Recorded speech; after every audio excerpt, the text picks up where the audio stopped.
La santé mentale chez les adolescents, longtemps resté tabou au sein de la société ivoirienne, devient un sujet de préoccupation sociétale. Les jeunes sont de plus en plus enclins à la dépression, à la pensée suicidaire. Pourquoi? Comment? Et qu'est-ce qui se passe véritablement? Ce sont des sujets que nous allons aborder au sein de la deuxième partie de cette émission avec notre invitée du jour, Madame Odile Pouan. Elle est psycho-pédagogue. Elle viendra répondre donc à nos différentes préoccupations. Mais bien avant, en première partie d'émission, on sera avec Franceline Yao, Abigail Bamba et puis un nouveau visage, la belle Fabel. Voilà, on parlera d'amitié et de couple. Comment est-ce que les amitiés peuvent influencer nos couples? Tout ceci pour votre bonheur et votre édification. Merci en tout cas de rester fidèle à votre émission le 3 sur 7. Bienvenue à vous et bonsoir.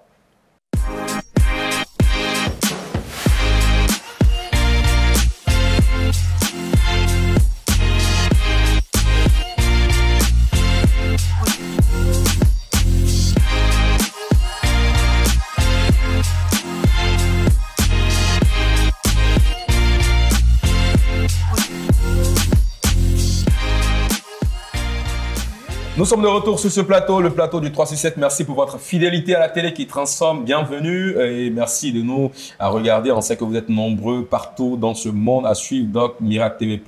On nous écrit du Burkina, du Mali, du Togo, de la Belgique. Certains même nous écrivent depuis l'intérieur de la Côte d'Ivoire. Et puis on rappelle que vous avez la possibilité de nous suivre via notre site internet www.miracle-6@tvplus.com ou nous suivre sur le bouquet Canal+ numéro 191. Aujourd'hui, on parlera de deux sujets comme à l'accoutumée. Le premier sujet concerne donc les amitiés et le couple. Et puis, la deuxième partie de notre émission parlera naturellement de la dépression chez les jeunes qui devient de plus en plus récurrent. Donc, en deuxième partie de l'émission, vous aurez Madame Odile Pouan, elle est psychopédagogue qui viendra nous entretenir. Et en première partie de l'émission, on sera avec nos différentes chroniqueuses. Merci de nous recevoir chez vous. Eh bien, bonsoir, mesdames. Bonsoir. Comment est-ce que vous allez? Super. D'accord. Même tenue, apparemment? Oui. Ou c'est pas du tout bleu et noir. On a à peu près les mêmes motifs au niveau de vos différentes tenues. Ouais. C'est juste le niveau 3 traits, 2 traits. Ici, on a 5 traits, quelque part. Ouais, mais du coup... Non, mais j'espère que c'est pas la marque. Non, c'est pas la marque. Le truc, c'est qu'on s'est même pas accordé. En fait, je suis arrivée. Non, elle est venue me trouver. Et puis voilà, on avait porté pratiquement la même chose. D'accord. Après, c'est ma soeur, Abigail. On se communique. Ouais, vous portez parfois la même chose. Oui, on a pratiquement les mêmes trucs dans notre dressing. Vous empruntez les choses aussi. Non. Attends, il a dit la vérité. Souvent, il porte tes bouts d'oreilles. D'accord. Ok, c'est pas grave. Parce que j'ai failli dire tout de suite que Abigail était en lunettes, toi non. Si, j'ai les mêmes lunettes, j'ai failli même les mettre. Après, j'ai dit non, pas besoin. Ça a fait too much. Mais sinon, Abigail, c'est comme ma grande sœur. Là, tout de suite, j'aime bien son bracelet. Ouais. Quand on finit l'émission, je récupère. C'est là parce que j'ai On peut changer les couleurs de cheveux. Ah ouais, je viens, j'en viens. Le blanc et le noir. Oui, ou du moins, dès qu'elle passe au blanc, toi, tu passes au rose. Toi, tu fais ça aussi. D'accord. Je pense pas que ça va plaire à Nado qui nous suit parce que... Non, mais l'émission est un peu décalée. C'est vrai que c'est chrétien, mais c'est décalé. C'est décalé. D'accord. Attention. Imagine-toi une ceinture rose. Oui, mais. Madame Nado est forcément d'accord. D'accord. Et puis pour ceux qui ne connaissent pas Nado, Madame Nado, on parle donc de l'assistante à la production. Voilà. Et puis on a Fabel, la belle. Bienvenue. Merci Jean-Marcel. Comment est-ce que ça va? Ça va bien. Toi, tu as une tenue différente de Francine et d'Abigail. Oui. C'est fait exprès. Exprès, oui. On ne peut pas quand même s'habiller de la même manière. C'est ça, d'être triplé sur le même plateau, ça fait évident. Avec une coupe de cheveux toute particulière. Effectivement. Mèche ou perruque ou je ne sais pas. C'est mes cheveux. Réalité, d'accord. Mes cheveux. Dans tous les cas, on a les cheveux. Merci mesdames. Merci pour le travail que vous abattez tous les soirs ici sur le plateau du 367. Ah, c'est un bonheur, Jean-Martial. C'est un bonheur. On parle cette fois-ci des amitiés et le couple. Effectivement. Il y a des gens qui sont influencés par, ou du moins qui laissent leur amitié influencer leur couple. Est-ce que vous avez déjà vu ce cas-là? C'est possible? Malheureusement, oui. Ça arrive très souvent. D'accord. Parce qu'on n'arrive pas à faire la part des choses. On verra tout ceci juste après ce qui suit.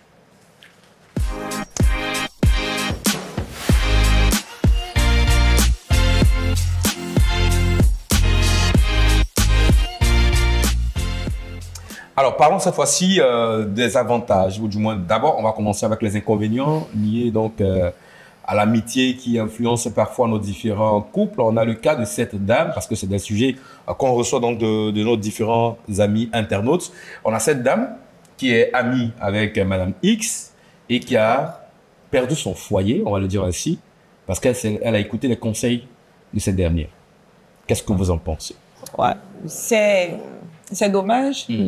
C'est dommage, mais je ne veux pas tout de suite jeter la pierre à celle qui a perdu le foyer. Malheureusement, nous constatons ce genre de situation où des personnes perdent leur foyer ou leur mariage, leur couple à cause d'une amitié qui influence négativement ce couple ou ce foyer. Parce que souvent, par moment, ou je peux dire le plus souvent... C'est parce qu'on écoute beaucoup... Oui, les amitiés... J'ai l'impression que les amitiés occupent beaucoup de place dans la construction d'un couple. Alors qu'un couple devait se construire sur la base des deux partenaires avant d'inclure une certaine amitié. Et quand c'est pas bien fait, vraiment, ces amis-là occupent la place par moment même du foyer, du partenaire, du conjoint, voilà, dans le foyer. Comment est-ce que c'est possible? Que recherche en fait cette personne? Laisser influencer son foyer par une quelconque amitié extérieure. C'est fait inconsciemment, Jean-Martial. C'est fait inconsciemment. Je pense, hein, c'est fait inconsciemment. Et quand il n'y a pas d'équilibre entre, c'est-à-dire, il n'y a pas de limite, il n'y a pas de barrière entre l'amitié et la relation que nous avons. Et le plus souvent, je pense bien que il y a influence négative lorsque le couple, c'est-à-dire les deux partenaires sont amis, ont la même personne pour amis. C'est-à-dire, il y a une certaine laisser-aller, il n'y a plus de balises, il n'y a plus de barrières. Cette dernière, pour des femmes, l'amie, elle a la possibilité de venir à la maison, ouvrir le frigo, se servir. Parce que là, il y a de la confiance, en fait. Donc, il y a une laisser-aller qui fait que... Je voudrais revenir un temps soit peu sur la thématique. On est d'accord. On a ici monsieur et madame X, mariés depuis 5 ans. D'accord. Madame a une amitié dehors. Quand on parle d'amitié ici, elle a sa bestie. Oui, sa meilleure amie. Ça frise même la sororité parfois. Voilà, parfois. Et on a l'impression que les conseils donnés par celle qui est dehors à Madame X, parfois arrivent à créer des problèmes au sein donc, du couple. Est-ce que c'est normal que quelqu'un qui est marié légalement arrive à écouter des avis extérieurs pour prendre des décisions dans son foyer? Moi, déjà, je veux répartir les choses. Moi, je me dis, une amitié dans un couple n'est pas mauvaise en soi. Alors après, tout dépend des limites qu'on établit. En toute chose, une femme, quand tu entres en mariage, ou un homme, quand tu entres en mariage, il y a certaines habitudes que tu es obligé de laisser tomber pour ma part afin de te consacrer à la construction de ce nouveau foyer.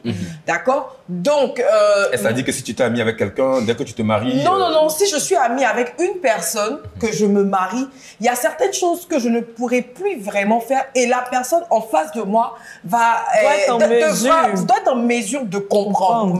Pour se dire, ah, peut-être ma bestie ou bien ma sœur lui rentre dans un foyer. Parce que les premières années, généralement, de mariage sont destinées à la construction de ce couple-là. Okay. Parce qu'il y a peut-être la relation qu'on a eue avant le mariage, mais quand on rentre dans le mariage, c'est tout autre chose. Donc, ma meilleure amie, si elle est vraiment mon amie, doit être en mesure de dire que, voilà, elle commence une nouvelle vie. Soit je vais pas forcément tout le temps m'ingérer, mais il y a des personnes, par exemple, moi, je vais appeler ça peut-être un manque de savoir-vivre. L'éducation. Voilà, qui se gèrent même dans le foyer, qui sont, je veux dire, qui ont des attitudes très désinvoltes, parfois avec le mari. Moi, je ne suis certes pas mariée, mais toutes les personnes que je fréquente sont mariées. Alors, moi, je voudrais poser une question par rapport sur la base de ce que tu dis. Est-ce que c'est la faute, par exemple, à celle qui est, à l'amie qui est dehors? Parce que moi, je suppose que toi, Francine Yao, tu es mariée aujourd'hui. Tu as une meilleure amie. Est-ce que c'est pas à toi de recadrer ton foyer, ou du moins de recadrer cette amitié, de te dire, bon, écoute, si moi je suis marié, que l'autre n'est pas marié, il y a des choses auxquelles je ne peux plus m'adonner, il y a des choses qu'il ne peut plus faire.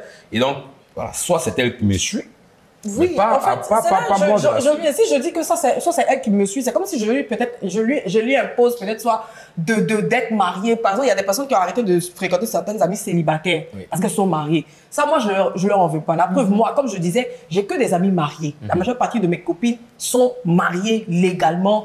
Elles ont des bébés, même tout ça. Mais généralement, c'est moi qui m'écarte. D'accord? C'est moi qui m'écarte. C'est une question d'éducation. C'est une question d'éducation. Je m'écarte parce que j'ai envie que ma sœur puisse, parce que je dis ma sœur, parce que si on arrive à dire c'est plus l'amitié, c'est de la sororité. Je veux que ma sœur puisse se consacrer à son foyer. Ça, c'est un. Et moi, j'ai des règles en amitié. Le mari de ma camarade n'est pas mon ami.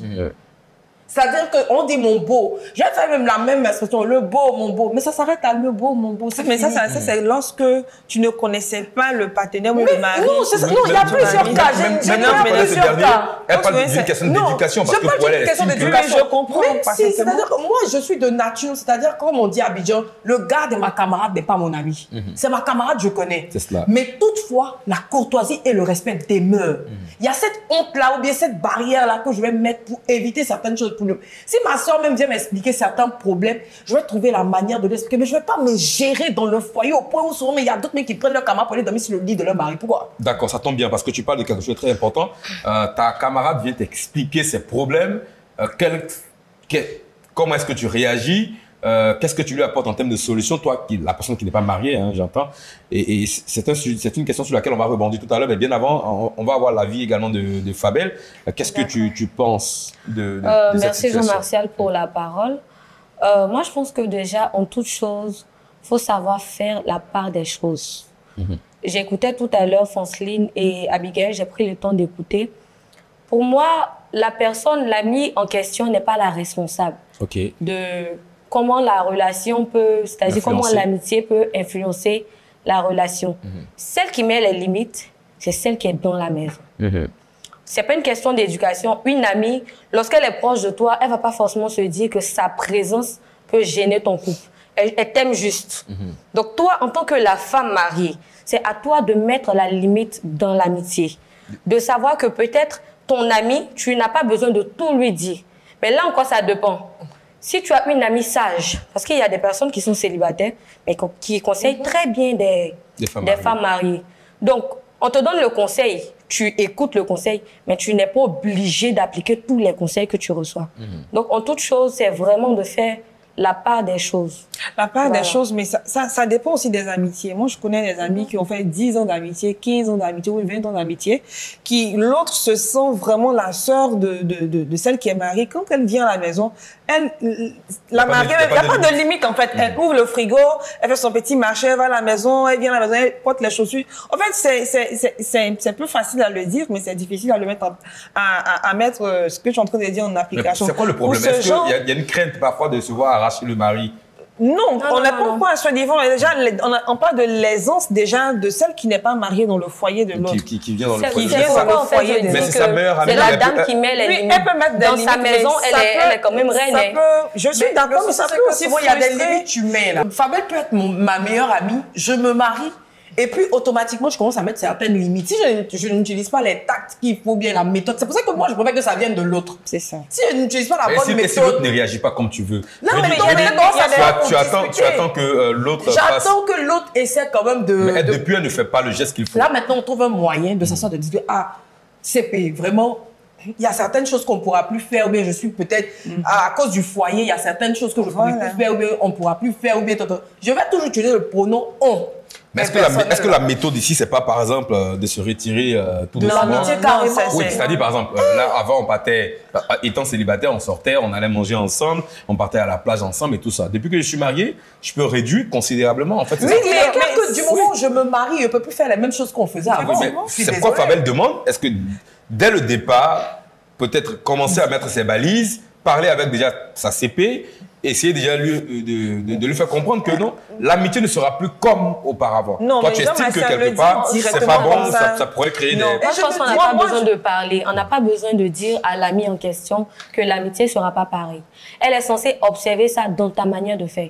Quand tu le disais tout à l'heure, peut-être en tant que célibataire, il y a des choses que tu faisais avec ton ami que tu ne vas pas faire. Elle va commencer elle-même à constater que tu ne lui dis plus tout. Je ne sais pas ce que tu sais, si tu vois un peu. Tu ne lui dis plus tout. Donc, elle-même, elle va commencer déjà, soit à venir vers toi pour te demander, mais est-ce qu'il y a quelque chose qui se passe? Et en tant que femme, je pense que la maturité va lui dire, elle est mariée, elle doit s'occuper de sa maison, elle doit s'occuper de son mari. Mais tu ne vas pas comme ça confronter pour dire non, pas d'amitié. Tu vois, parce qu'il n'est pas mature. Mais tu te sépares de l'amitié parce que, mine de rien, qu'est-ce qui privilégie l'amitié? Parce qu'on est copines. C'est-à-dire qu'elle préfère se retirer ou bien permettre à l'autre d'observer d'elle-même. Moi, je trouve que la frustration vient facilement. On était copines, on faisait tout. Tu me disais tout. C'est pas parce que je ne suis pas mariée que si tu me dis tout, ça va être un truc. Il est clair. C'est pour ça que j'ai dit ça dépend de la sagesse de la personne. Il est clair qu'il y a certaines, même moi, il y a certaines choses que je ne veux pas savoir sur les époux de mes copines. Bon. Parce que c'est très facile déjà de personnes. Je vais te poser une question. Ne te mets pas ici dans le cas de celle qui est hors du foyer. Qui n'est pas mariée, qui est hors du foyer. Prenons le cas, Francine mariée à sa meilleure amie avec qui elle partageait tout. Est-ce que tu continuerais à parler de tout, de ton foyer, à parler de ta maison avec toujours ta meilleure amie? Ça dépend de la relation que vous avez. C'est ça, je disais que tout part de la base. Vous savez, les amitiés, là, il y a les degrés. Il y a un degré d'amitié où vous êtes au niveau de la sororité. C'est ta sœur. Même avec la sœur, est-ce qu'on doit tout dire? Non, il est clair. C'est ce que je suis en train de te dire. J'arrive. On est au stade de la sororité. Même à ma soeur, je ne peux pas tout dire. Même à ma maman, même, c'est pas tout, je peux lui dire. Concernant mon foyer. Parce qu'il y a l'intimité, il y a le respect de mon époux déjà. Il me faut préserver. Donc, c'est pas tout que je vais lui dire. Donc, c'est pas à ma meilleure amie que je vais venir tout dire aussi. Même entre nous, on est CP là, mais on se promène là, c'est pas tout. On se dit, ma CP te dit tout, mais quand tu dis là, il y a une virgule qui manque. On n'a qu'à se dire la vérité. Donc, tu vois un peu ce que je veux dire. Donc, même quand je suis mariée, certes, mais je veux dire, je vais pas couper toutes les habitudes d'un coup comme ça. C'est une discussion à trois. Le mari même qui vient déjà dans ma vie, c'est que j'ai une CP. Souvent même le mari même passe par la CP même pour me draguer. Effectivement. Tu vois un peu. C'est par la CP on passe même pour moi. C'est la CP qui est au courant de tout. D'accord. Donc déjà à ce niveau-là, ça sera étape par étape. Et puis même dans le cours de l'amitié, nous mes amis on discute. Souvent il y a tendance à me dire que mon tel qui me marie, vous bloquez. Il sort de votre groupe WhatsApp des célibataires. Il coupe tous les ponts. Je dis ça pour rire. Mais en discutant, moi mes copines, on sait que quand on va se marier, il y a certaines choses qu'on ne pourra plus faire. Ok. Voilà. Déjà, ça montre le niveau en fait de sagesse et de compréhension en fait tout part dans la communication, dans l'amitié que tu as. Et puis aussi du degré d'amitié que vous avez. Du degré d'amitié, d'accord. L'amitié qui frise en fait parfois la sororité. D'accord. On va revenir. J'aimerais poser une question à Francine et Abigail.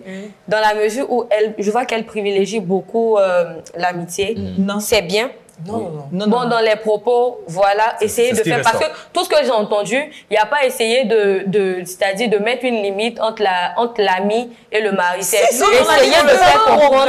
Attendez, je viens. On va laisser terminer. Voilà, ce que j'ai compris, en fait, c'est essayer de faire comprendre, comme s'il fallait dorloter la copine pour ne pas qu'elle soit fâchée, pour ne pas, voilà. Mais au niveau du mari, est-ce que le fait peut-être d'être ami avec une fille qui vient, par exemple, chez vous, qui prend ses aises, est-ce que lui, ça ne va pas le déranger? Dans la mesure où le monsieur en question, il est gêné par ce tact-là, je suis obligée de prendre des parfois, parfois, il ne parle pas parce qu'il s'est dit, bon, c'est la meilleure amie de mon épouse. C'est pour ça que je dis que tout part de la communication avant toute chose. Oui. Avec ton épouse. Mais non, puisqu'elle estime, quelque part, que tu dis que tout va se faire de façon progressive. Donc. Juste, écoute, moi, sincèrement, je suis très... Peut-être que je suis dans les sentiments, mais de base, je n'aime pas la frustration. C'est-à-dire que ce que je vais ressentir, je ne veux pas faire ressentir ça à quelqu'un. Peut-être que je le fais mal, tu comprends? Mais avec mon époux, mon époux est venu me trouver avec une amie. Moi, j'aime l'amour, en tout cas mon mari. Le jour où tu seras aimé. C'est pas roi qui a été me regarder là-bas. Alléluia. Bref, donc il faut te dire que mon époux sera mon Seigneur.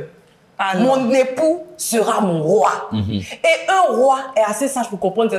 Mon mari, je lui ai expliqué, c'est ma copine, tu vois. C'est étape par étape. Souvent, mais quand il vient dans ta vie, il connaît il y a des maris qui sont radicaux. Ils viennent et puis te disent, il faut couper. Mais est-ce que vous dites que Fabel trouve peut-être un peu... Non, moi, je dis que je privilégie mon ami. Là même, tu vas encore plus loin. Pour essayer de faire comprendre à ton mari qu'il doit être patient. Il doit accepter ta copine, qu'il doit... vraiment faire beaucoup d'efforts. Moi, je ne vous juge pas. Mais tu ne veux pas de compromis à ton mari pour ton ami. En fait, moi, ma compréhension de la chose, c'est quoi? Tu as une amitié, vous avez une base. Mais quand tu te maries, tu as un degré de sagesse et de maturité que peut-être tu n'avais pas quand tu étais seule. Du coup, peut-être même dans la relation avec ton ami, vous allez sentir l'écart naturellement. Ça va se faire naturellement. Parce que vous n'avez plus la même manière de penser, de voir les choses. Toi, tu penses peut-être projet, bébé. Elle, voilà. Mais en même temps, il ne faut pas qu'on fustige les célibataires. Mais non. Moi, c'est ça. Mais non. Je ne pas. C'est naturel, en fait. Voilà, donc c'est pour ça que je parle de progrès. Tu vas acquérir d'autres amitiés, tu vas te séparer de certaines amitiés. Mais je ne suis pas pour le fait de Fabel, Francine, on a les compris. célibataires parce qu'on est mariés. Merci beaucoup, d'accord. On ressent mieux le débat quand on est sur ce plateau. J'espère que c'est le cas chez vous, fidèles téléspectateurs. Ben écoutez, moi, mon rôle ici, c'est de distribuer la parole. Oui, mais tu as forcément un avis, Jean-Martial. Ne nous prive pas de ton avis. Non, du tout. C'est toi que tu es un homme. Merci. Toi, à la place de l'homme, qu'aurais-tu fait? Ça sera pour une prochaine émission, certainement. Voilà, merci. Merci pour vos avis. Déjà, non, c'est pas fini. Il y a beaucoup de choses. Jean-Martial. Et les filles qui viennent raser Marie des gens. Et puis, il y a les amitiés. Il y a une truc qu'on n'a pas mentionné. Les amitiés hommes-femmes. C'est-à-dire que mon meilleur ami, là. Je vois ça, c'est écrit ici. Ah, tu es mon beau grand frère. J'ai écrit le mari. Qu'est-ce qu'on fait? J'ai écrit ça ici, Jean-Marcel. Mon mari, je suis mariée. Ça, c'est mon bon grand frère. C'est ça. C'est pas seulement à la télé. Oui, mais tu as dit que tu vas parler à ton mari pour lui dire que... Non, les amitiés hommes-femmes, tout ça, c'est beau. En gros, ce qu'il faut retenir, et parce que nous sommes chrétiens, il faut pas forcément exposer son couple à celle même qu'on prétend aimer, à ce degré d'amitié là. Non, il faut être sage. Il faut, on peut parler à son ami, mais on ne dit pas tout à son ami. On peut conserver cette amitié tout en lui signifiant et lui faisant comprendre qu'on a des limites dans cette amitié parce que désormais on a une vie de couple, quelque part, qu'il faut préserver. Et c'est aussi bon d'avoir que le couple ait des amis communs, en fait. Et puis, vous savez, là encore, ça dépend parce qu'on peut marier des personnes... Non, il est aussi on est souvent amis avec des personnes qui ont des mœurs légères. D'accord. Et là aussi, cette personne, c'est la meilleure amie. Vous n'avez pas forcément la même vie, mais c'est ta meilleure amie. Mais elle a des mœurs qui sont contraires peut-être à tes mœurs. Merci mesdames, merci pour vos avis. Le débat se poursuit toujours chez nos téléspectateurs. N'oubliez surtout pas à nous envoyer vos avis au plus 225 07 à 58 2 x 81 98 par WhatsApp ou par appel. Et vous avez la possibilité également de nous laisser le message sur notre page Facebook Miracle TV+. Voilà, merci d'être resté en notre compagnie. On marque une courte pause. Bon, ce ne sera pas une pause, c'est juste une transition pour rejoindre donc Fabel dans sa chronique. À tout à l'heure.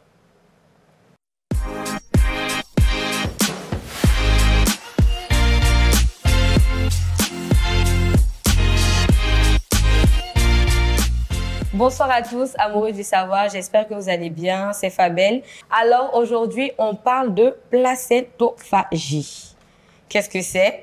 Alors la placentophagie est une pratique qui consiste à manger le placenta après l'accouchement. Wow. Voilà. Dans certains pays comme la Chine, c'est quelque chose qui se fait vraiment... qui est récurrent? Qui est récurrent, oui, qui se fait parce que selon eux, il y a des qualités nutritives au sein du placenta qui pourraient même prolonger la longévité. Wow. Voilà. Heureusement que c'est pas encore... Et c'est prouvé aussi scientifiquement? Oui. J'ai même une étude ici de Medical Classic de la dynastie Ming qui déclare que le placenta est très nutritif et que sa consommation régulière prolonge la longévité. Donc, des études ont été menées sur ça et puis les résultats ont été concrétisés. Est-ce que sous nos cieux ici, on a des gens qui le font? Oui, effectivement. Pas de la Côte d'Ivoire, de l'Afrique. Est-ce que oui, je pense. Oui, moi, je sais qu'il y a certains pays où c'est cuisiné pour donner à la nourrice. En Afrique de l'Ouest même. D'accord. Si ça doit prolonger sa vie, elle doit manger au moins combien de placenta? C'est bizarre parce que est-ce que vous savez que quand même le placenta c'est énorme, hein? Le placenta est parfois plus gros que le bébé.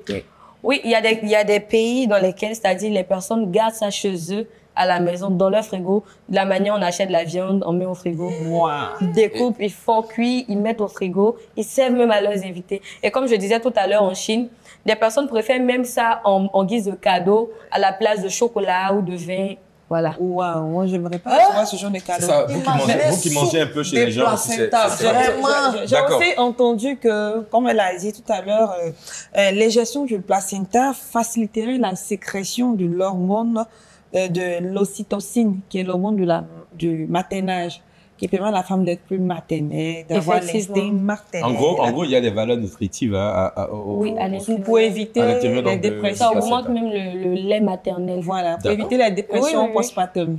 D'accord, je pense que Dieu nous a créés, il nous a tout donné. Franchement, de me placer justement, c'est ce que je voulais dire. Je veux dire, du moment où la femme naturellement a du lait, parce que vous vous imaginez, si elle doit consommer du placenta pour avoir encore plus de lait, ça veut dire l'enfant qui va téter aura mangé lui-même sa propre la fosse dans laquelle...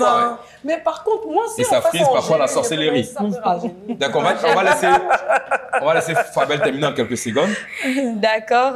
Donc, sur Internet, on retrouve des recettes culinaires pour préparer le placenta. Non, je refuse ça. Sous forme de soupe, de boulettes, de raviolis, ou mélangés avec des ingrédients de la médecine chinoise. Heureusement que c'est en Chine. Non, franchement. Merci Fabel. En Chine, non, merci pour ta chronique. On termine très rapidement. Oui, ok. Donc, je voudrais rajouter ceci parce que à force de cette consommation, il y a eu un marché noir qui s'est ouvert où des hôpitaux vendent même le placenta, c'est-à-dire aux personnes qui viennent en demander. Ils achètent souvent même chez les mères qui viennent d'accoucher, ils achètent cela et on retrouve même ce type de médicament à base de placenta dans les pharmacies chinoises. Ouais. Je pense que spirituellement, c'est pas bon. C'est pas bon. C'est mon avis. Hein. Non, c'est le nôtre aussi, j'aimerais ça. Et voilà, d'accord. Donc, et vous à la maison, est-ce que vous serez prêt à tenter cette expérience? Je pense pas. Et toi-même, est-ce que tu seras prêt? Je vais prendre déjà la place des téléspectateurs. Ah non. Attention, comme on est un peu suivi en Chine aussi. Non, mais il y a des personnes qui aiment la découverte. C'est les gélules pour vous, et puis je vais vous dire. Bon, d'accord. Donc, tu vas essayer, tu vas préparer. Et puis, avec une soupe épicée. Bien épicée comme ça, à checker une rouge à côté. Quand tu finis, tu viens nous faire, le aussi. Non, mais je veux le feu. Ça sera pour qu'il merci, le feu. Le feu. Pardon, faut pas. D'accord, merci mesdames, merci à tous. Merci Fabien pour ta chronique. Voilà, on va marquer une courte pause. On se retrouve juste en deuxième partie de l'émission. À tout à l'heure. OMI Production est une structure de production dans l'événementiel et dans nombreux autres domaines. Parce que nous ambitionnons de mettre en lumière les artistes chanteurs, chantres chrétiens et acteurs du showbiz. Nous mettons à votre disposition un studio d'enregistrement pour vos répétitions et enregistrement d'albums. Notre studio d'enregistrement a déjà vu défiler entre ses murs de nombreux artistes de renom tels que la diva Aïcha Koné, Serge Beno, Nestor David, Mamontania, le groupe Magic System, Sombil, Desbordeaux, Ferregola, Baby Philippe, Sonny Badou, David Taïro, Roselyne Layo et bien d'autres. Notre studio est ouvert à tous les amoureux de la musique, tant aux professionnels qu'aux amateurs. Aussi, pour vos événements, concerts, festivals, programmes d'évangélisation de masse, nous vous proposons des services de location, de sonorisation, d'éclairage, de vidéo et de structure. OMI Production, une régie son et lumière de dernière génération entre les mains d'ingénieurs qualifiés pour vous offrir un service de qualité. Nous sommes situés en Abidjan Cocody de Plateau, carrefour d'un camp route du Zoo, après la CEI. Infoline, plus 225 07 57 98 84 70 07 81 81 98.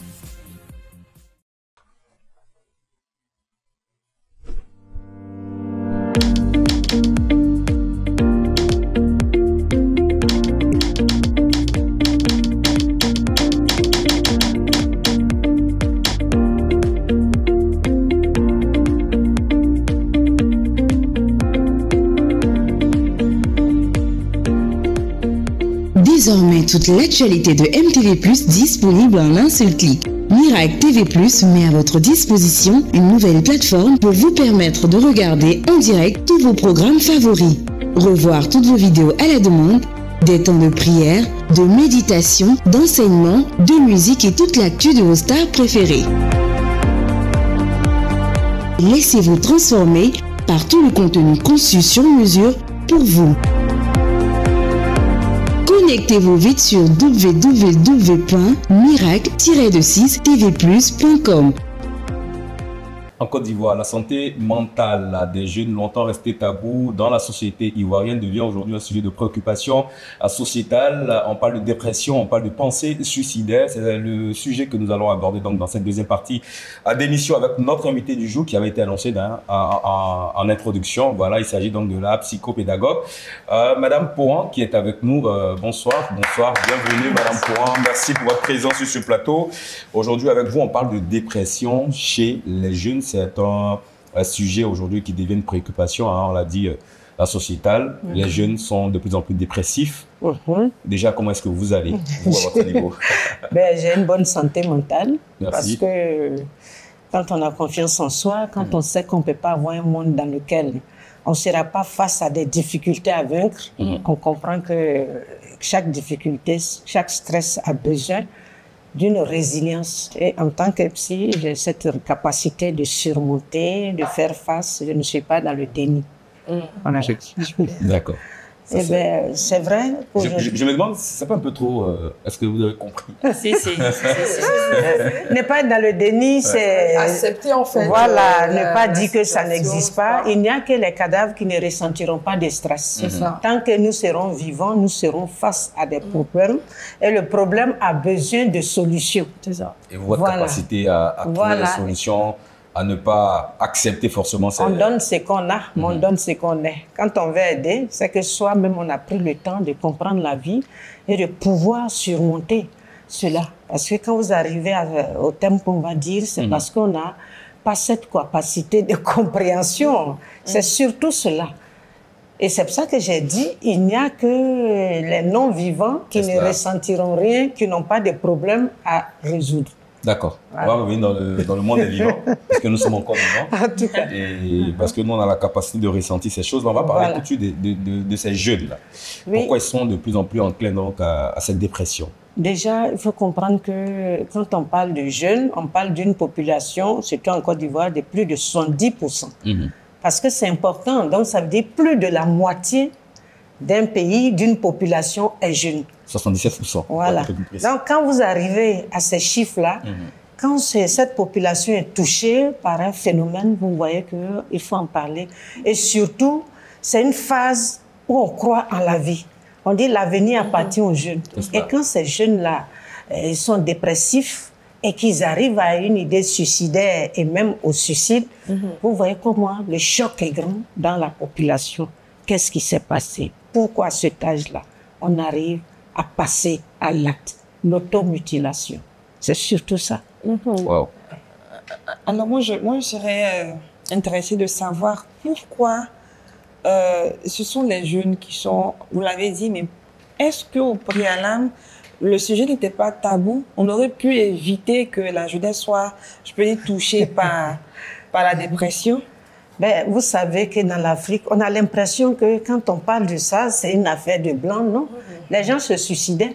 Les gens allaient en brousse, ils prenaient des calibres 12 et se suicidaient. Les gens, l'Afrique n'a pas connu des suicides. Et même les jeunes, quand vous êtes accusés, quand il y a des choses. Aujourd'hui, moi je dis, Internet participe beaucoup. Ok.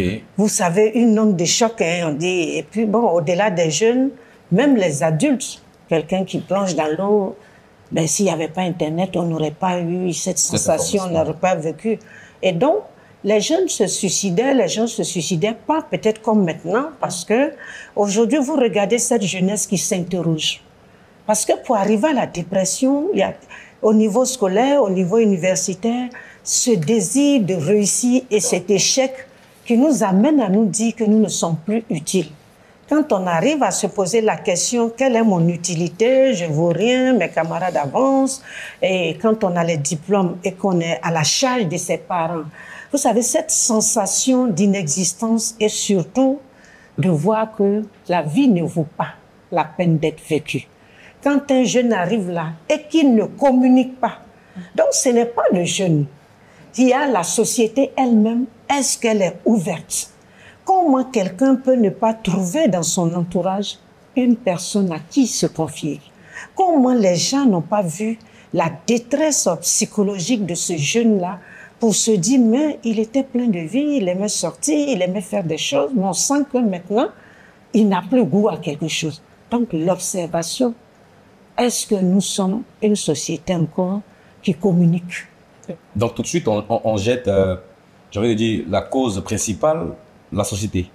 Il y a la personnalité de l'individu qui va... À vous entendre parler, on a l'impression que... Non, j'ai parlé d'abord de l'individu lui-même qui se pose des questions et qui pense que au-delà de la vie est l'élément suprême. Hein. Donc quand je dis que la vie ne vaut pas la peine d'être vécue par rapport à un échec, c'est que je ne donne pas la valeur suffisante à cette vie pour comprendre que je ne peux pas me loter parce que j'ai un problème d'échec, j'ai un problème d'avenir incertain. Et surtout de toutes ces questions existentielles que je me pose. Et je dis, comme nous sommes des êtres sociaux, la part de cette interaction avec la société doit être posée. Vous êtes d'accord avec moi que quand vous avez un problème et que vous trouvez une personne ressource, parfois on dit, j'ai parlé, je me sens soulagé. Et j'ai dit à cette population, attention, même si on ne fait pas ce chemin-là, observe, vois ce qui se passe chez l'autre et comprends que je sens que tu es triste. Quelles sont les paroles qu'il prononce? Qu'est-ce qui se passe? Qu'est-ce qui est intervenu dans sa vie? Donc, on veut dire aux gens, avec ce qui se passe, ouvrons les yeux, parce que ça interroge. Celui qui se suicide, vous avez remarqué que lui, il part. Mais ceux qui restent là, on a l'impression qu'ils survivent. Comment ça se fait? On culpabilise de n'avoir pas vu venir. Donc c'est pour ça que j'ai dit, ouvrons les yeux maintenant que ça se passe. D'accord. Jean-Marcel, j'aimerais poser une question. Alors vous avez mentionné que certains jeunes sont inquiets de leur situation. Pourquoi je n'avance pas? Est-ce que cela n'est pas lié aux standards imposés par la société, parce qu'aujourd'hui la société nous impose soit peut-être à 33 ans, à partir de 30 ans pour une jeune femme d'être mariée, d'avoir une situation stable. C'est ce que la société appelle avoir réussi. Donc moi, la question que je voudrais poser, qui est derrière ces standards qu'impose la société? La société va toujours imposer des standards. Maintenant, comment moi je réagis face à ces standards? Je vais amener les gens à comprendre que tout va dépendre. Si une femme dit la dimension de réussite est intellectuelle pour moi, on ne pourrait pas convaincre cette femme que c'est dans le mariage qu'elle va trouver son bonheur. Donc il y a la représentation, c'est pour ça qu'on parle de personnalité. Vous ne pourrez pas convaincre une femme qui dit moi, ma réussite est ici. Vous n'allez pas convaincre celle aussi qui dit ma réussite est dans le mariage, que c'est le travail. Donc le regard qu'on pose chacun sur ce qu'il y a ne doit pas nous amener à dire que le regard des autres. Mais les autres seront toujours là. Si on veut regarder ce que la société veut nous dire, on ne sera jamais en harmonie avec nous-mêmes. C'est ça. En gros, nous sommes les premiers responsables. Oui. De notre compréhension, il y a des personnalités fragiles, il faut le dire. Et il y a l'environnement. Si tout le monde est marié dans mon environnement, il va sans dire que, quel que soit, donc tout est question de comment j'appréhende, comment je vois les choses. Et surtout, quelle est la valeur de ma vie. Quand on s'aime, c'est pour ça que même dans la parole, on vous dit, tu aimeras ton prochain comme toi-même. L'amour de soi, quand on s'aime, on affronte les difficultés parce qu'on veut vivre et on veut affronter les difficultés. D'accord. Je voudrais qu'on revienne sur l'un de vos propos. Vous parliez à l'instant du fait qu'il faut parler, il faut s'ouvrir, il faut partager en fait ce qu'on vit dans le secret avec autrui. Alors, ma question ici, c'est de savoir à qui est-ce qu'on parle? Est-ce qu'on parle à tout le monde? Est-ce qu'il y a des personnes spécialisées comme vous, des psychologues, des psychopédagogues, des enseignants à qui on doit s'adresser qui certainement nous mettront donc sur le bon chemin? C'est pour cela que je voudrais parler aux parents. On est parents jusqu'à la fin. Quand on a créé, c'est pour ça depuis l'enfance, comment je crée une relation de confiance avec mon enfant, au point que cet enfant-là, qu'il soit avant l'adolescence, à l'adolescence ou jeune, il puisse venir communiquer. Le premier rôle du parent, c'est d'être un parent ouvert, un parent qui ne juge pas, mais qui est dans la compréhension et non dans la condamnation. Ah non, ça c'est pas bon. Il faut commencer très tôt à être des parents à qui les enfants pourront venir parler. Maintenant, on a les pères. la catégorie, vous êtes à l'église ici, il y a des personnes, pas tout le monde. Parce que on a un ami, dans la famille, il y a une personne, une tante, un oncle, un frère. Il faut avoir cette personne ressource-là, à qui on va parler. Moi, ce n'est pas celui qui se confie. C'est celui à qui on parle là. Quelle est sa réaction? Ah, tu n'es pas le seul à avoir ce problème-là. Vous voyez, c'est la peur de la réaction des gens qui fait que les gens ne se confient pas. Et surtout, le secret. Je vais venir voir quelqu'un ici, et puis après, toute l'église connaît mon secret. Les gens ont peur. À qui faire confiance? Mais je pense que quand on est en train d'évoluer, il y a quand même un ami, il y a une personne qu'on connaît, il y a le pasteur, il y a les pasteurs pour les jeunes. Il y a quelqu'un à qui il faut parler. Parce que ne pas parler nous met en place que le suicide est la seule solution. Généralement, quand on le dit, les gens sont étonnés. Même celui qui se suicide, c'est pas qu'il veut mourir. Il veut abréger sa souffrance. C'est pas la même chose. Il aime la mort, il aime la vie. Hein. C'est pour ça qu'on les sauve là. Beaucoup ne récompensent pas. Non, c'est pour dire qu'à ce moment-là, il regarde et puis il dit non, cette affaire. Mais alors que s'il trouve quelqu'un qui dit moi-même, j'ai été dans le même cas que toi. Donc, c'est surtout cela. Il faut parler, il faut s'ouvrir. Il n'y a pas de problème sans solution. Que ce soit un endettement, que ce soit peut-être...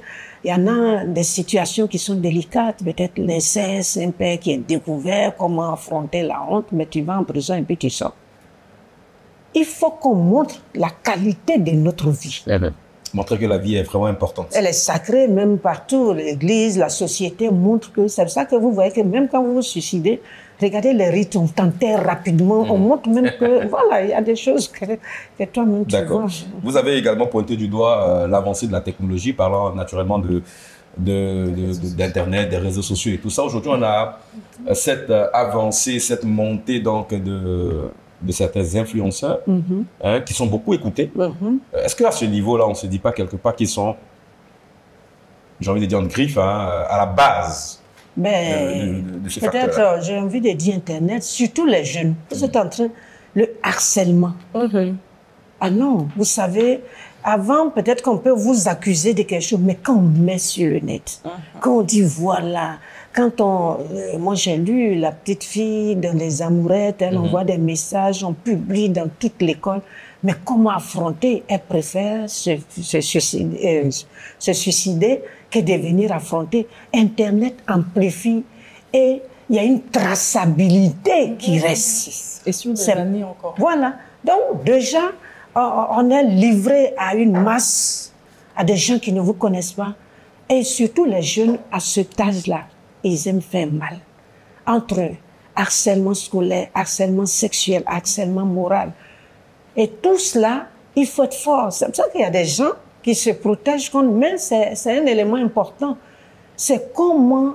Et après, ils sont étonnés des conséquences. Ah non, on ne savait pas. Non, vous ne pouvez pas détruire psychologiquement une personne, mettre ses nudes, mettre ce qu'elle a fait. Et puis, vous retrouvez là à être étonné. C'est un âge de fragilité. C'est un âge où on se dit, ça, ce n'est pas supportable. Et parce qu'on n'a pas de responsabilité. Je ne dis pas que les adultes ne se suicident pas, mais quand quelqu'un pense à ses enfants, à sa situation, des fois, ce n'est pas aussi rapide comme le jeune qui dit je n'ai personne, on n'est même pas, il est dans les éléments basiques du relationnel.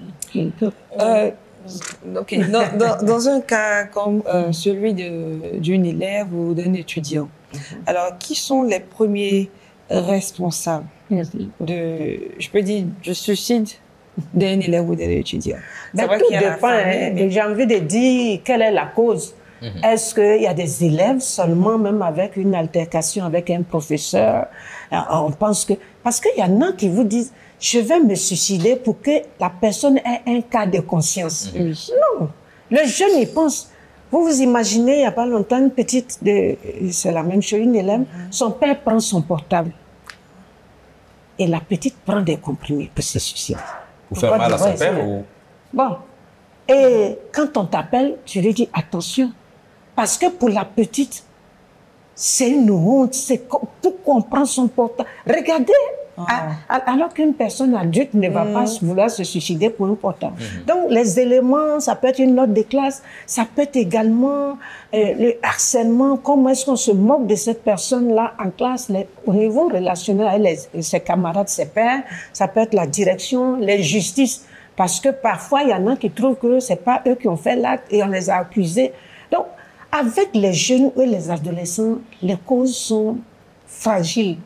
Pour des histoires que moi j'ai entendues, le plus souvent, les établissements s'en lavent la main, si je peux m'exprimer ici. C'est-à-dire le directeur de l'école ne reconnaît pas les faits, l'établissement même ne veut même pas répondre aux convocations. Vous faites une mauvaise publicité à leur établissement. C'est cela. Quand on dit qu'un élève s'est suicidé dans telle école, tout le monde veut savoir. L'école n'est pas vue comme un lieu où il y a eu les meilleurs résultats. On dit non, l'école, il y a eu un suicide et la cause, ce sont les élèves. Et donc, quand c'est comme ça, l'établissement dit ah non.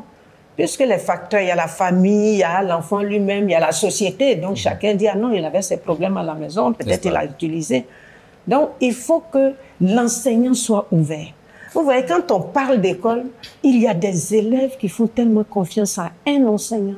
Il y a des enseignants qui sont observateurs. Voilà un enfant qui était réactif en classe et que je sens aujourd'hui qui s'isole, qui est replié. L'enseignant peut voir le déclic et appeler cet enseignant. Cet enfant. Donc, tout le monde peut regarder, hein. Même celui qui passe au quartier, il voit cet enfant dynamique là, ce jeune-là qui maintenant est toujours assis ou bien qui prend des psychotropes, tout cela. Donc, ça le regarde. En gros, il faut la participation de tout le monde, hein. Parents, enfants, même nos gouvernants. Alors, moi, je voudrais... J'ai une petite question. Voilà. Alors, ce que je voulais demander, est-ce qu'aujourd'hui, on n'est pas en train de se prendre ce fléau-là, particulièrement en Afrique, en pleine face, à cause de la culture? Parce qu'on sait que généralement, en Afrique, on est éduqué de sorte à ce que ce qui est censé te faire mal, pour démontrer que tu es un homme, pour démontrer que tu es une femme, tu ne dois pas l'exprimer. Ça peut être, par exemple, dans une famille, par exemple, où la jeune fille, il y a un cas d'inceste, la jeune fille est violée par son père, on cache cette situation. Donc, est-ce que le fait d'avoir, je veux dire, c'était un peu comme une honte de mettre le nom dépression sur ce que les gens vivaient, est-ce que c'est pas tout ça qui a créé une recrudescence au fil des années? Peut-être que c'était là, mais il n'y avait pas de nom. Comme vous le dites. Donc, on réglait ça quand même en famille. On réglait en famille. Je veux dire, on étouffait peut-être parfois oui, il n'y avait pas de prison, il n'y avait pas... Mais non, aujourd'hui, il faut les droits des enfants. Il faut comprendre que non, on est dans un village planétaire, on évolue dans la société et en tant qu'être sociaux, celui qui a... Mais parce que vous détruisez. Le viol, c'est le viol de toute une vie. C'est pas le viol d'un sexe seulement. C'est toutes mes ambitions, c'est ne plus croire en la vie, c'est beaucoup de choses. Donc si aujourd'hui, c'est vrai, on cachait, même aujourd'hui, on cache. Ah non, c'est parce qu'on ne dit pas. Je vais dire, vous savez, en Europe, il y a la sécurité sociale.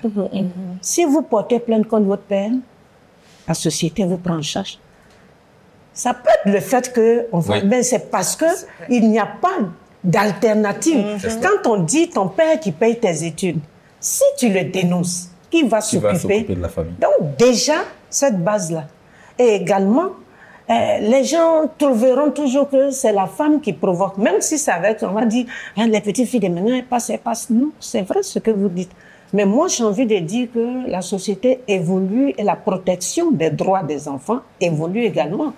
Mais si vous voyez qu'on parle de combien de suicides et autres, et on ne met pas le bourreau face. C'est la victime qui est dénoncée, qui est et tout cela. Donc c'est vrai qu'avant, on ne mettait pas... Parce qu'un père à qui on dit on va te mettre en prison, vous attendez qu'il va s'est suicidé, ou bien il a fait autre chose. Donc c'est important qu'on puisse comprendre tout cela en tant que société, et puis évolution sociale aussi, droit des enfants. Je voudrais qu'on parle d'un cas pratique. Certainement que dans vos fonctions, vous avez rencontré des jeunes qui ont eu peut-être ce désir, cette volonté de vouloir se suicider, mais que vous avez réussi à moraliser. Est-ce qu'on peut avoir des cas pratiques comme ça pour aider certainement ces jeunes-là qui nous regardent voilà. Ben, quand vous êtes en train de voyager et puis on vous appelle et puis on dit voilà une élève, tac, tac, tac, et que vous rentrez en contact avec cette élève-là et que vous la maintenez par le téléphone et qu'elle commence à parler alors qu'elle ne voulait parler à personne. Mais quand tu lui dis, je comprends ce que tu as envie de faire, mais je veux qu'on parle ensemble. Donc, déjà rassurer. Faut pas dire, toi, la vie qui est belle là, tu veux, vous savez, des fois, non, tu n'as même pas envie de te tuer. Laisse ça. Parce que même à la maison, quand quelqu'un dit, bientôt vous allez voir, tout ça là va finir. Oui, ça n'a qu'à finir, fais ce que tu veux. Donc, il y a des paroles déjà où la personne veut voir si encore elle est importante. Donc, quand vous appelez cette fille, et puis vous dites, je dois voyager, mais pour toi, je reste. On peut se voir. Moi, je ne te juge pas, je veux comprendre seulement. Et que l'enfant vous dit oui. Déjà, dit oui à un enfant qui était dans une maison où elle avait fermé. Et les gens disent, tu vas parler à Madame Point. Donc, je dis, je te comprends. C'est vrai que personne ne te comprend. Moi, je te comprends. Tu discuteras avec moi et tu verras par la suite si tu dois continuer ce que tu as envie de faire. Et quand vous vous rencontrez, qu'elle se jette dans tes bras et qu'elle pleure. Wow. Et que tu dis, je t'aime. Moi, je t'aime. Est-ce qu'elles vous disent parfois, c'est quoi on leur reproche? L'adolescence, c'est toujours mes parents ne m'aiment pas. Faites attention à cette phrase-là, elle est importante. Le parent est dans la comparaison, le parent est dans beaucoup de choses, et surtout l'école, la relation aux résultats scolaires. J'ai plusieurs enfants. Ah non, si tu n'as pas fait ça, moi, le père qui ne parle pas à son enfant par rapport à un résultat, on devait l'emmener ici et celui-là. Mais le parent ne se dit pas que c'est un âge de fragilité et que les comparaisons, les dévalorisations, quand l'enfant se regarde, il dit, mais on dit, je ne vaux rien, ce corps-là. Il rejette ce corps, il se rejette lui-même comme personne. Toi, tu es inutile à la société. Tu es ici, qu'est-ce que tu fais? Ce sont des phrases qui donnent envie de disparaître pour laisser la place à ceux pour qui vous dites qu'ils sont utiles. Donc, c'est déjà la base. Quand à la maison, on te valorise, quand on sait qu'on a un support, quand on sait qu'on peut parler à des personnes, et je remercie puisque le programme national de santé mentale est en train de faire du beau travail maintenant, de sensibilisation pour amener ces jeunes. Il y en a, c'est des problèmes économiques. Quand depuis 5 ans, il ne travaille pas, il se dit, et puis tout le monde lui montre que tous tes petits frères travaillent. Vous savez, parfois, c'est en une fraction de seconde. C'est minime, mais c'est dangereux. Donc, le rejet de cette personne-là, qui arrive à un moment, toute la famille, ou bien face à une situation où il se drogue, au lieu de chercher comment on va lui redonner de l'amour, de la confiance en lui. Ah, toi, drogué là, il ne faut pas arriver chez moi, et toi, tant. On te rejette partout, l'abandon, mais à un moment, tu dis, ben, toutes les portes sont fermées. D'accord. Je voudrais qu'on parle cette fois-ci des parts, et on va terminer avec cette partie-là.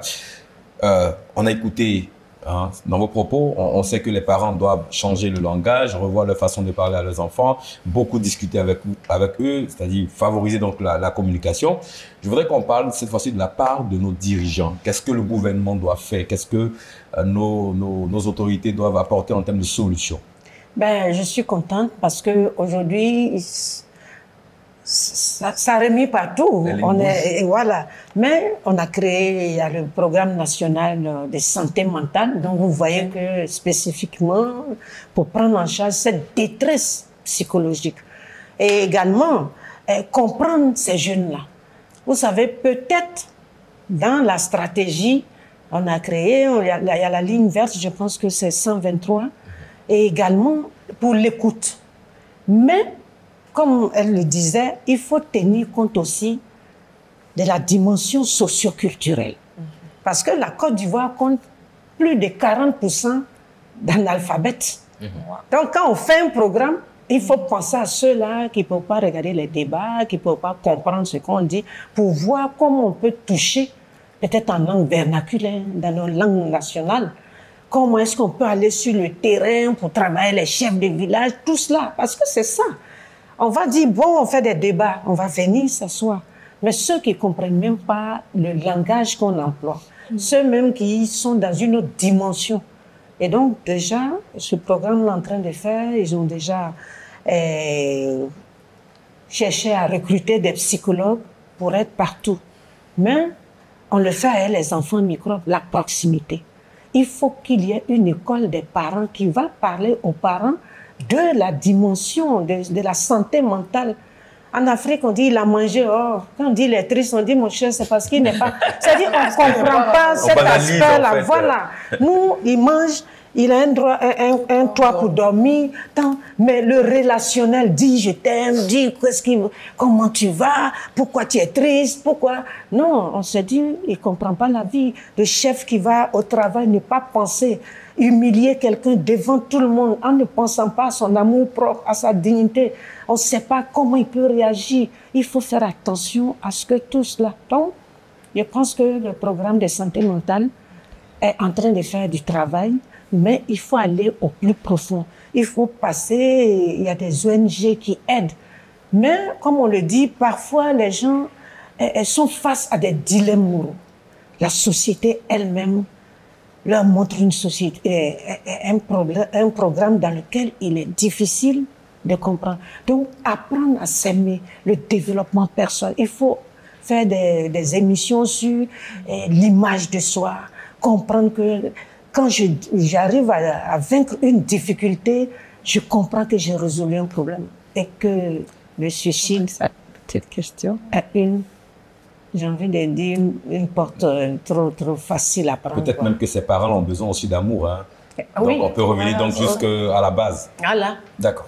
Si le parent a besoin d'amour, on donne ce qu'on a. Mais le parent doit comprendre que quand j'ai eu un manque, je peux faire le compte scénario. Donc, parce que j'ai compris ce manque-là, je peux le reproduire chez mon enfant. D'accord, ça sera la dernière question. Ok, Madame Poix, toute population confondue, c'est-à-dire les populations rurales ou les populations urbaines, quelle est la couche de société la plus sujette, la plus vulnérable à la dépression? On a dit les adolescents, mais les femmes.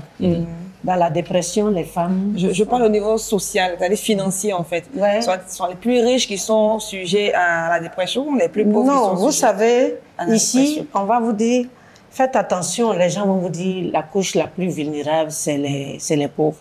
Mais la dépression, elle est de tous les milieux. Maintenant, chacun aura les moyens de pouvoir se soigner. Moi, je pense que c'est plus...